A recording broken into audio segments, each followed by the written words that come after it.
You're listening to the Believe in Giants podcast with two-time Super Bowl winner Carl Banks and the voice of the Giants, Bob Papa. And we welcome you to another edition of Believe in Giants presented by FanDuel. Bob Papa, two-time Super Bowl champion Carl Banks. As the Giants play their first preseason game, wound up losing to Minnesota 13-10. And Carl, we're going to go over kind of what we saw yesterday at MetLife Stadium doing the telecast. And I think my takeaway from all this is some as expected, right? Sure. New team, new coaching staff, new systems, implementation of new things. There were some positive things. There were some things that clearly have to improve. And, I'm just watching the game and then looking at the game again last night. You could see the emphasis is on wanting to run the ball. And, it's going to be interesting to see how this team develops because I think some guys step forward and I think there were guys that took steps back. Where do you want to start in all of this? Wow. Let's talk about the offense, right? I think we were all anxious to see Cam Scatterbull back in there, Tracy back in there, and Jackson Dart, right? Offensive line-wise, they played their starting offensive line with the exception of one player. I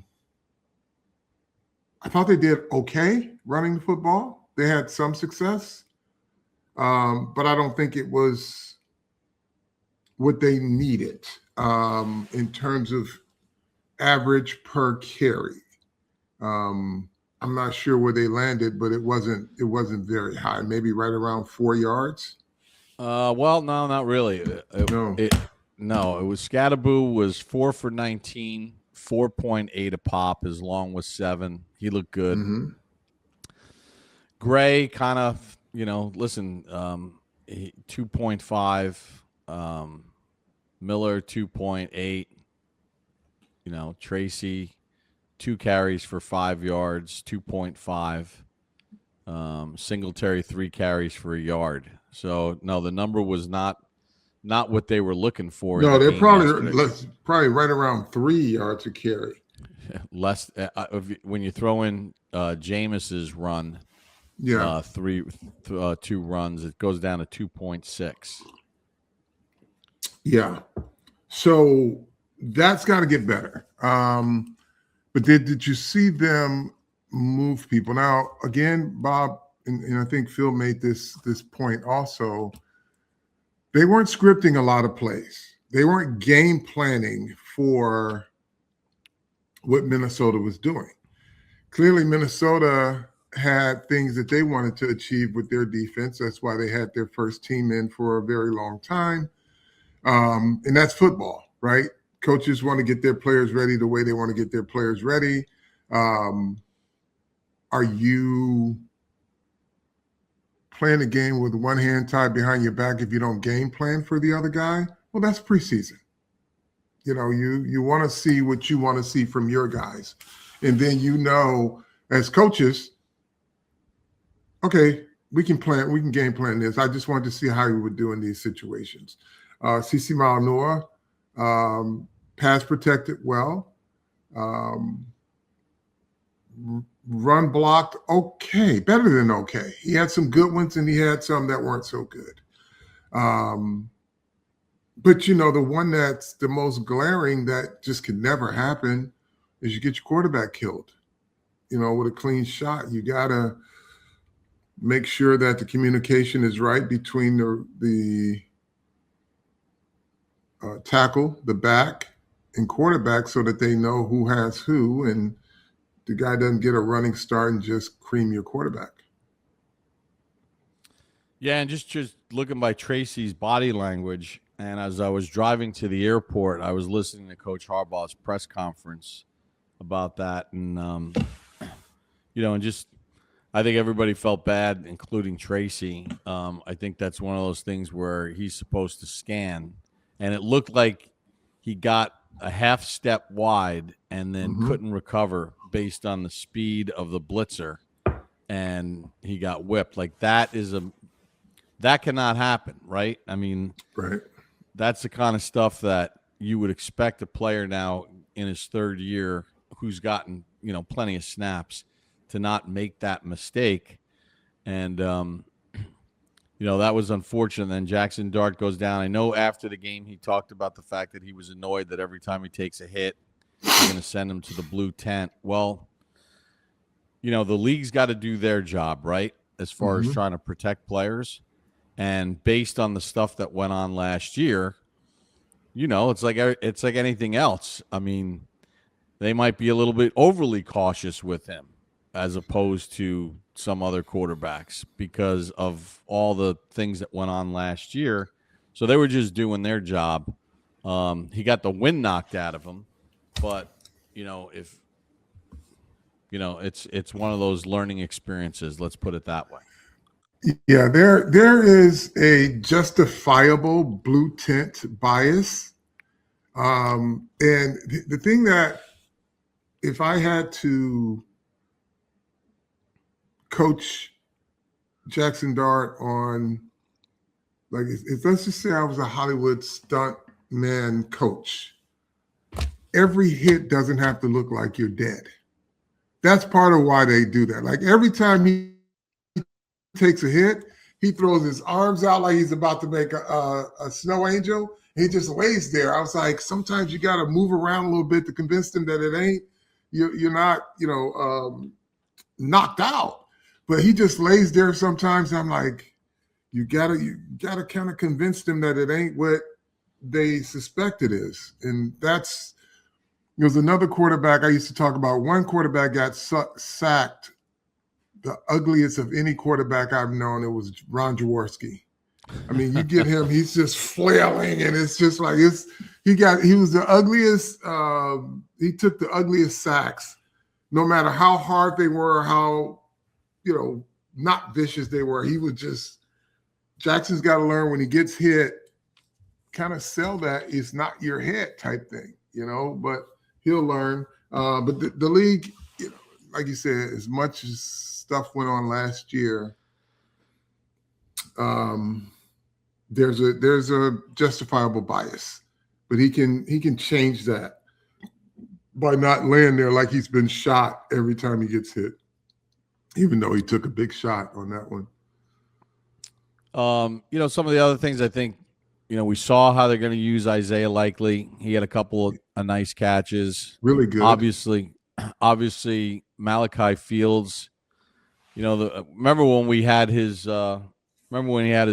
coach on from Notre Dame. And because remember, he only played 1 year at Notre Dame. And how the coach was raving about him and said, no matter what the numbers showed and, all the off-season testing as far as, leading up to the draft that the NFL does on the players, they're like, he plays faster, he plays stronger than maybe some of these numbers show. And, even on that slant, the one where I think Odell went right to the post and he was wide open, I think it was a blown coverage. Yeah. But, that wasn't the best throw, but he made the contested catch and, held on to the football, took a hit. Obviously, the touchdown catch, really nice instincts. I heard Jackson Dart talking about it after the game. He's like, well, it was he was running a shallow cross, and then the scramble rules kicked in, and he knew exactly where to go, and I knew where my scramble rule guys would be. And, he made a couple maneuvers in getting to that position, and then, you're working on Ivan Pace, who's 5'10", and he's 6'4". Jackson put it, to the right spot, high enough so that his guy could get it, and it was pretty impressive. It's another thing to note. I know a lot of the football geeks are looking for information. It was a great coaching point that Coach Harbaugh made. He said the majority of the red zone passes are off schedule, or red zone touchdowns are off schedule passes, meaning the play breaks down somewhere and the guy's got to move around or the quarterback's got to move around and find an opening, and that's how it's hit. So it's never really, and I guess that makes sense when you have a condensed field. Right. So there's only a certain area you can move, but then you got to find an opening. So that's a really good thing that folks should start to look at down in the red zone when it's a passing play. You have them scripted, then they go off script, and that's how some of these touchdowns are done. So I thought that was good. Barrios, Dylan Cambry, they showed a lot in practice, and when the lights came on, they continued to show a lot. I thought both players really carried over from practice to the game their effort and their energy. And both are making a case to be a part of this team. It's going to be an interesting battle because, I mean, I think if you look at the Giants, right, especially with Hyatt being hurt now, even though he was having a good camp, if you're not available, it doesn't really matter, and we don't know when he's going to be back on the field. Slayton has been very quiet in training camp. I know he's recovering from that sports hernia surgery, but part of Darius Slayton's game is his speed to try to, his ability in the past to be able to stretch the field. So without Neighbors, it's going to be a little bit of paint by numbers as far as where you can threaten and where you cannot. So, because they have a lot of receivers that are of similar size, right? So it's going to be interesting to see how this all sorts itself out. And I think, as you mentioned, special teams is going to have a big role in it. Penalties, Carl, that's a big concern, right? There were 7 accepted penalties against the Giants, and there was a few others that weren't, but 7 penalties for 45 yards. What's the old adage? 100 yards of penalty is worth 7 points. Well, 45 yards is worth about 3 points, 3 points. So, you lose the game by 3, and you look at some of the scenarios that happen, like you had a nice drive going at the end of the first half. Hudson gets called for a penalty. Hodgins gets called for a penalty in the fourth quarter when you're driving on the play to Cambry. That looks like you're going to get yourself in range to continue attacking. Yep. And those are the kind of things I think that Harbaugh moving forward is going to have very little tolerance for. Yeah. So there were, I consider good penalties and bad penalties, right? The offensive penalties, you could see that they impacted their drive, their ability to execute the situational football that they had been practicing all camp. And he spoke to that. Coach Harbaugh spoke to that in his post-game pressure, saying that pick play, you can't get a penalty on that. He said that's a touchdown if you don't. Now, the defensive plays, the 5-yard hold, it was 5-yard holdings, and then you get one on Art Green in the end zone that is questionable, in my opinion. You live to fight another day on those. Those are not the long down the field pass interference calls. So I think Banks got called for a tug,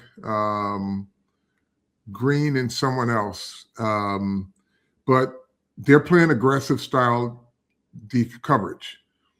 So giving up 5 is like a 5-yard run.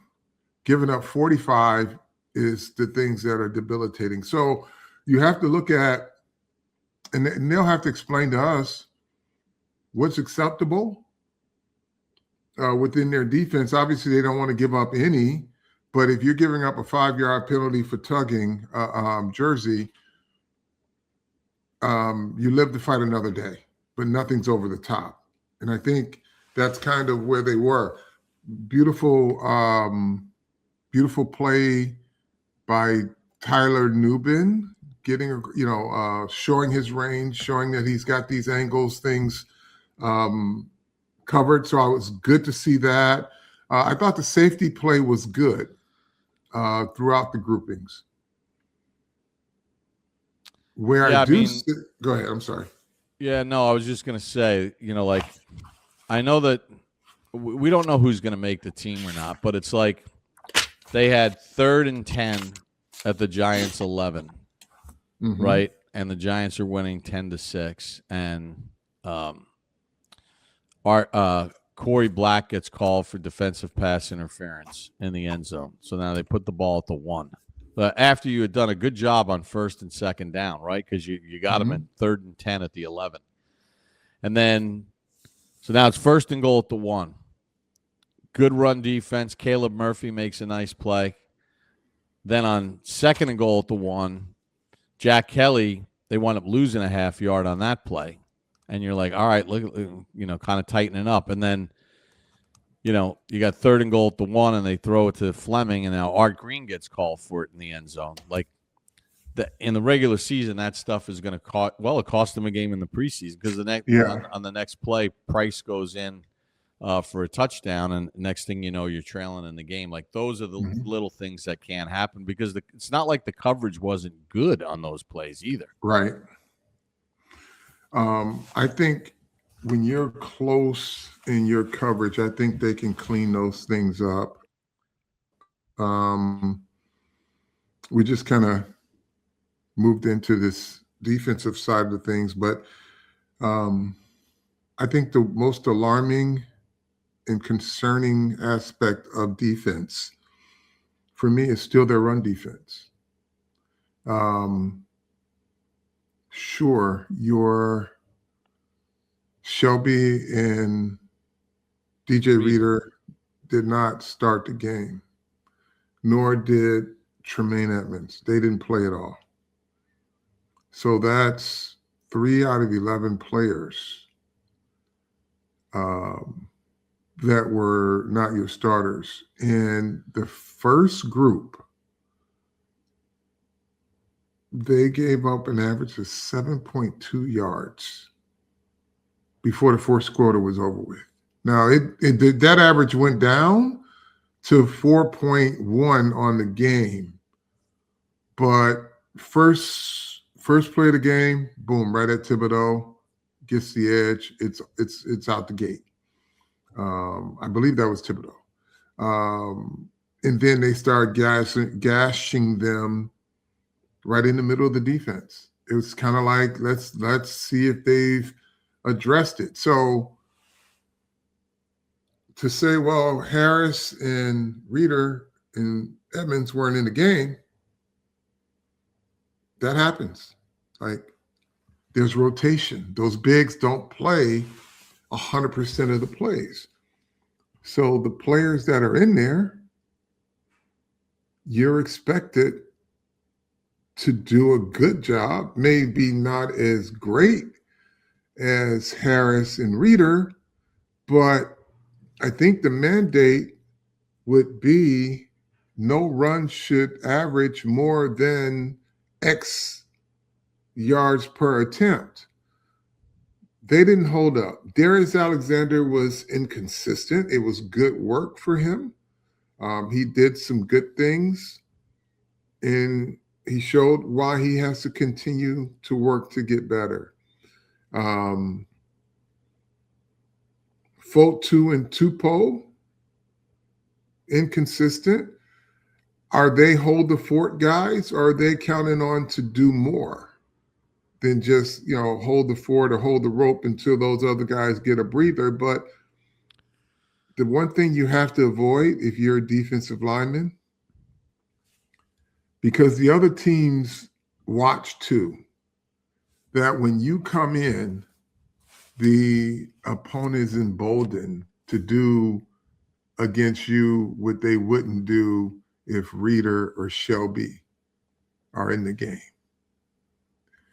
That's what you have to avoid personnel-wise. As a person, as a backup player, you got to expect that they're going to try you because they wouldn't try the other guys. We saw that in the Detroit game when Dexter Lawrence was sitting out. They were in place that they didn't run when he was on the field. And they had a lot of success. They won the game running in those areas. And so you're just not a backup just to wear a jersey. You're a backup to actually perform. And you've gotta have a I guess a duty to work within the mandate.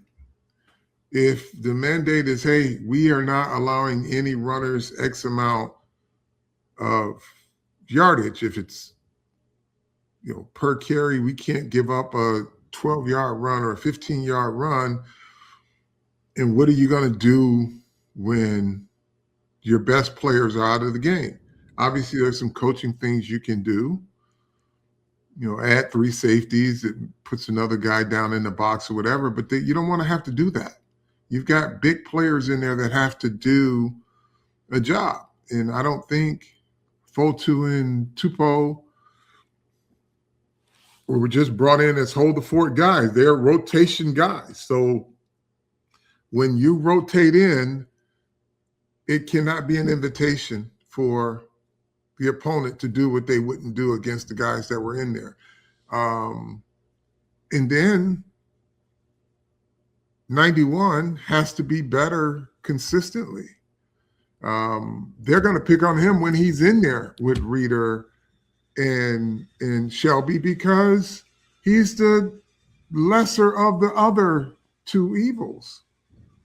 So they're going to go after him, and he's got to discourage that so that there's nowhere to run. And then it just goes from, gap into the outside until teams figure they just can't run the ball anymore against your defense. But right now,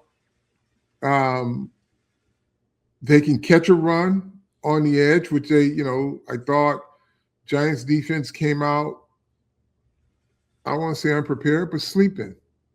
They hit them with a quick one. They never came back to that run again, the one that they hit on the outside on Thibodeau. And that happens every game last year. They just want to get one, and they never return to it. But you can always expect it if you're not ready to play. And then they go back to their bread and butter, hit them on the inside, and those things continue to show up. So I think they have to do a better job there. We saw that Abel Reese is a good football player. Fast, active, was good to see. Micah McFadden was good to see. Nick Kelly, is it Nick? Jack Kelly. Jack Kelly, big goal line stance, great instincts, but made some plays in the field also, made some plays, and showed area awareness in pass coverage, both he and Micah. So there are a lot of encouraging things about this, but the alarming piece for me, not the penalties on defense, it's the interior. And it's been a problem last year, and it doesn't look to be at the second level, at the rotation level, it doesn't look to be solved. But I think, Carl, right, like when going into this season, there were 3 areas that when you looked at the New York Giants, you said, okay, these are areas that are legit question marks going into the season. The interior of the defense, the corner situation, and then until Neighbors gets back, what does the wide receiver room look like? Once Neighbors is back, if Neighbors is back healthy, then everything kind of falls into line, right? Because now everybody can fill and flow into their roles. But the thing about the defensive tackle spot, and we're not, this isn't like anything that's, inside baseball here, but, Reeder and Shelby Harris, too, it's not like these are both, 8-time Pro Bowlers, right? They're good players, pros with double-digit years of service in the National Football League. But part of the game plan here was to replace what was traded away with a lot of quality and depth to sort of hold, to make sure that the main thing is the main thing, and that's kind of to stalemate people up front, right? And not get moved all over the place. And I think, we saw with Darius Alexander yesterday, when it's a pass rushing situation, there's impact. He got pressure on the quarterback several times in the passing situation, but, there were times where, you're looking at this and you're looking at 90, 94, and 91 just getting completely moved off their points. And Bobby Jamison Travis is a rookie. He was a late pick. He's a player that has to be developed. Like, these guys are getting moved around. And when we had Joe Shane on in the booth during the third quarter, he kind of gave us a window into, once you get this first preseason game under your belt, now you're diving into not only your team and your self-scout, but now you're looking around the National Football League at every team in some game action, because it's not like you have access to the practice tape of all the other teams, but you have access to the game tape. I guarantee you, when they have their meetings, we're recording this on Sunday morning, I guarantee you, Carl, they're looking at other teams with their pro personnel department and pro scouts, and they're saying, okay, which teams look heavy on the interior of their defensive line, where they got some guys that may or may not make the team because they got a lot of depth and they have a lot of quality there. And I guarantee you they're already starting to look of ways to upgrade. That's why when they say not for long, right? There's it's like welcome back to school. Training camp starts, everybody's happy. Practices go, they're intense, they're competing. But then when you get through that first game, right, you don't want to ever push the panic button, but you also need to be realistic of what you got. And, I would expect that there'll be guys coming in for workouts. My guess is there'll be conversations with teams, because you only get so many chances to prove yourself. And in practice, it's one thing, but when you're going against another team, different colors, not the same people you practice against, it does open a window into the reality of the situation, both positively and negatively. Yes. And again, we're not talking about your two players that they feel pretty confident that can play. But those two players, meaning Harris and DJ Reader, are not going to play 60 plays a game.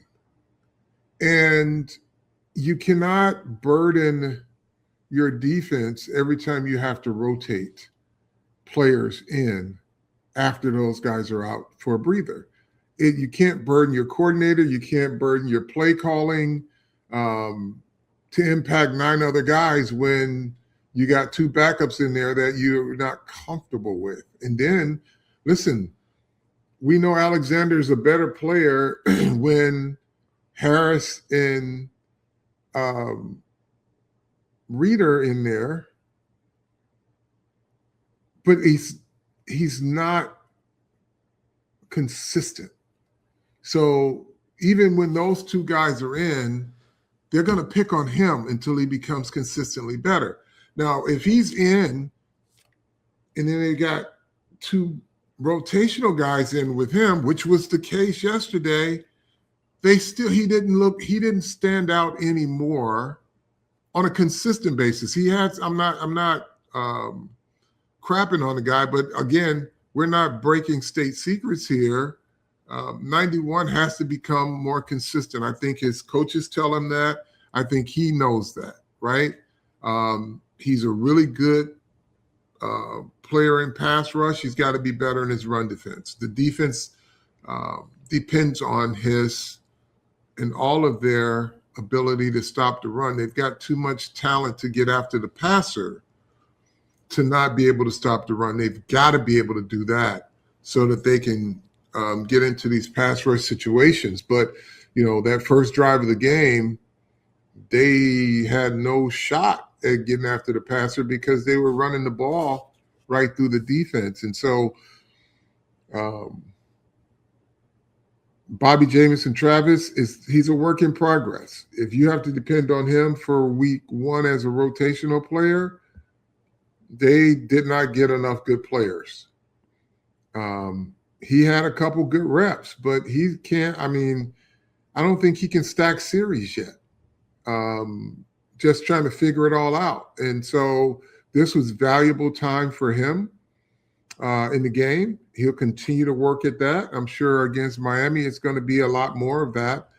But I am ringing the alarm bell on this run defense because they've just got to get better.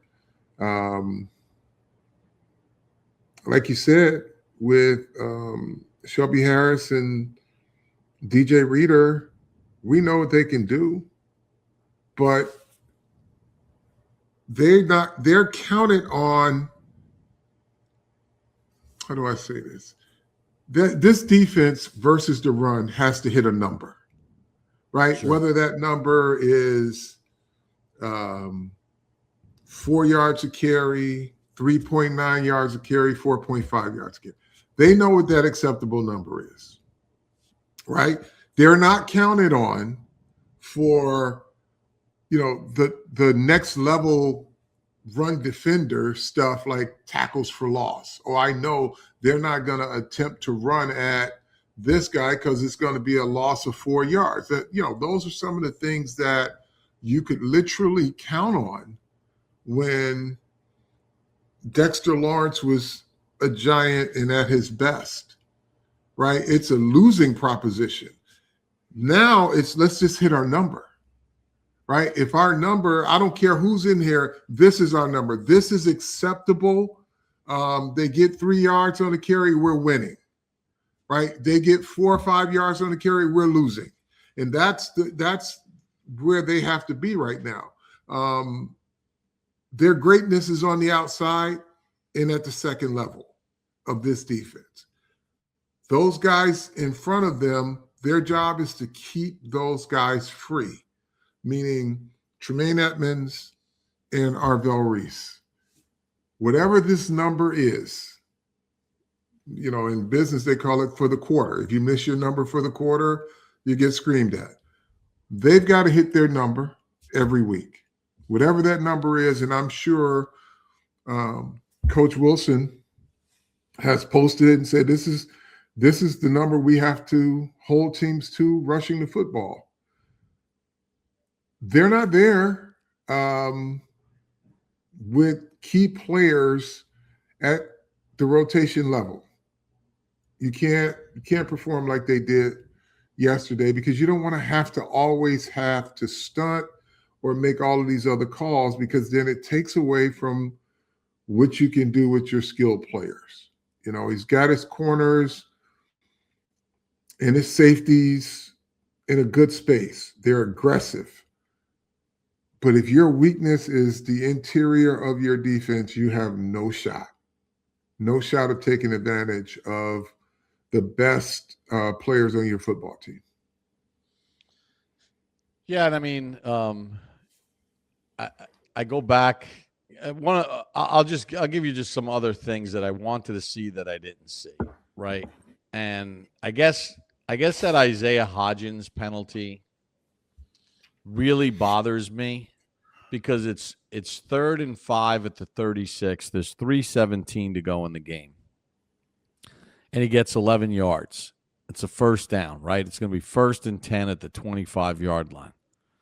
And yes, did I want to see the Giants go down and score and win? Yeah, that would have been awesome.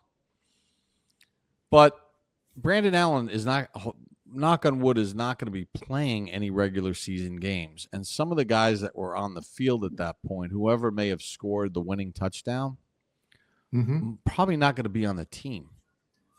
What I wanted to see from a selfish standpoint, but from a regular season standpoint, is I wanted to see a no penalty there, 1st and 10 at the 25.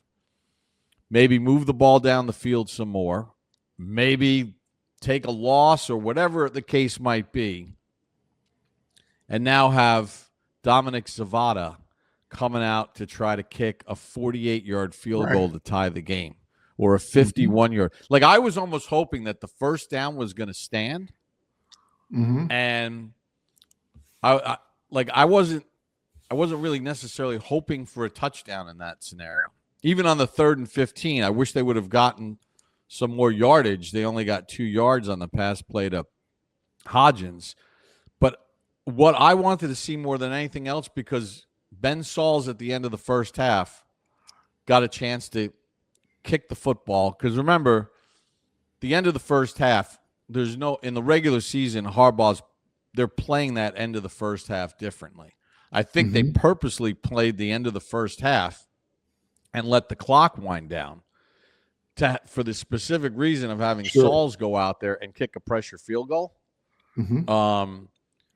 My thing is, at the end of the game, because remember, in the preseason, there's no overtime. Right. So I was rooting for that drive to maybe stall a little bit so that we could see Zavada, because he made the 62-yarder at the end of practice in that live period they had the other day. Like, that's a missed opportunity for me, because we got to find out who the kicker is going to be, right? Right. Yeah, and and this is a real competition too. Like you said, that you want to see both guys get an opportunity to kick in situations, and didn't happen because of penalty. So I think those things can be cleaned up because they practice situations so much. Those are the exact things that they were practicing.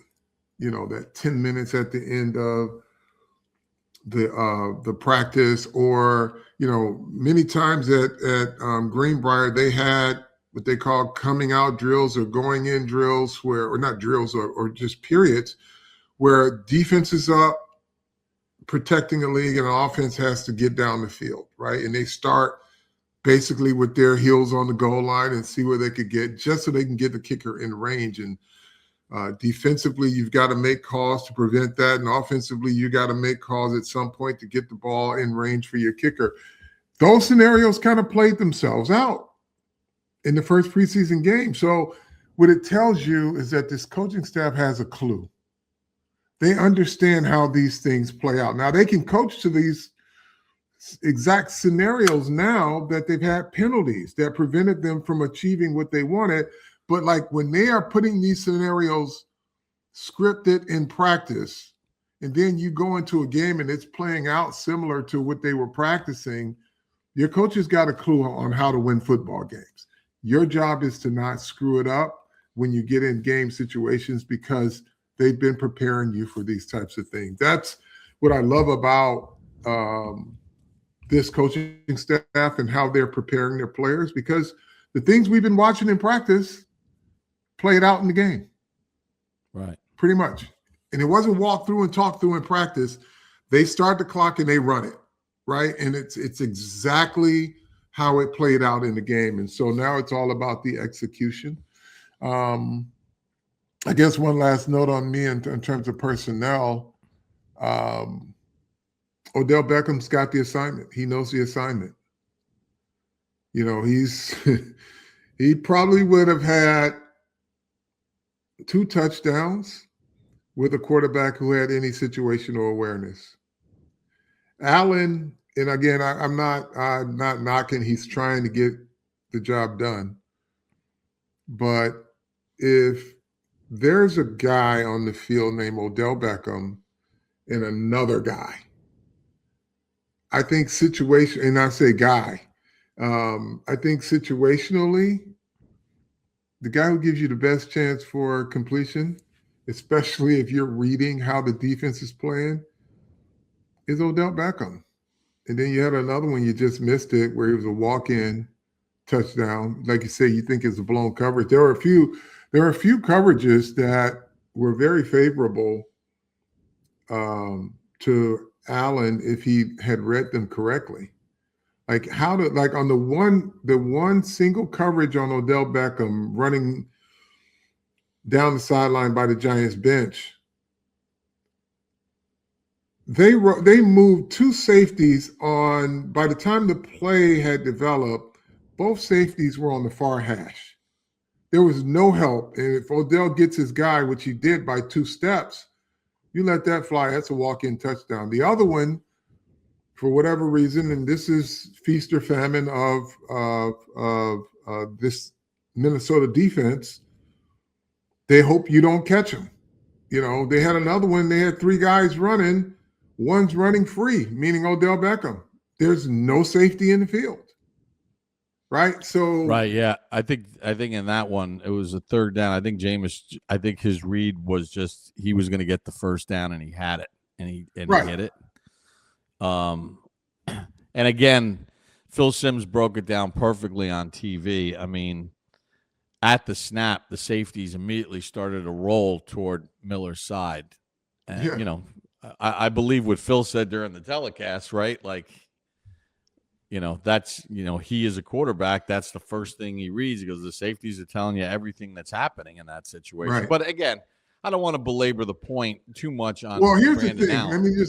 Let me just add, like, Brandon Allen and Jameis Winston are 2 different situations, right?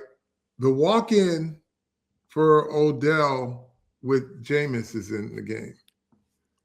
Jameis thinks like an in-game quarterback. He wanted to get the first down. He got the first down. Drive stayed alive, right?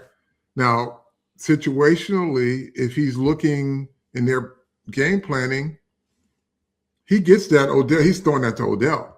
But right now, his job was to make sure he got the first down. He got the first down, and it was it. Maybe they tell him he missed it, but he's going to say, we kept the drive alive. We lived to create that situation again.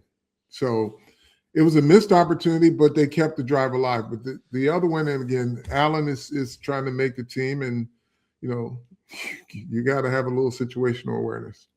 Yeah, my guess is I think if you look at Harbaugh's history over the years, unless there's injury, he's tended to keep 2 quarterbacks and then one on the practice squad. So, hey, look, at the end of the day, although it's a preseason game, it's all an extension of practice. You're practicing during the week. They're going to practice against the Dolphins. You're going to play another preseason game next week against Miami, which is part of quote-unquote practice. The games don't count.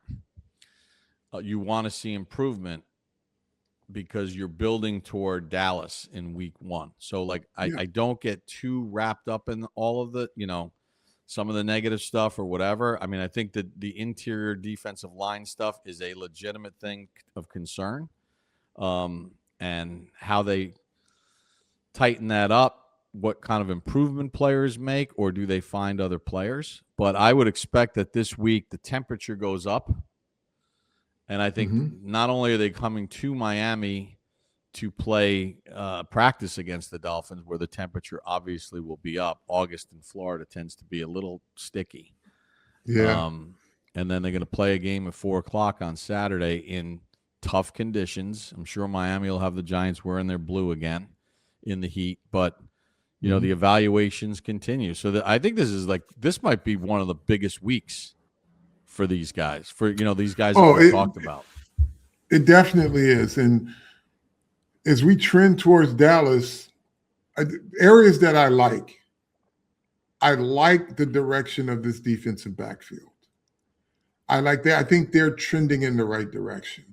I think once Callahan and Nagy start to play with their formations, and then Greg Roman has got a set of encyclopedias of runs and formations.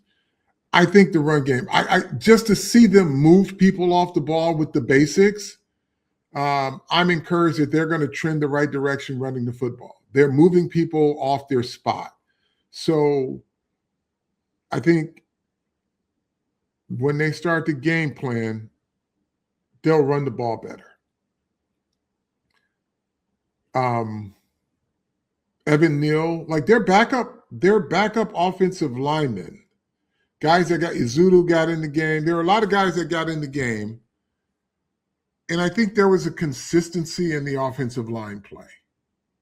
Evan Neal got in. He had some good plays. He actually played well against the pass, too. I saw that. He passed off a end tackle twist. And, so he was effective at what they were asking him to do. But I think, the offensive line collective, it looked, I don't want to say it looked the same, but it looks similar with the rotational players.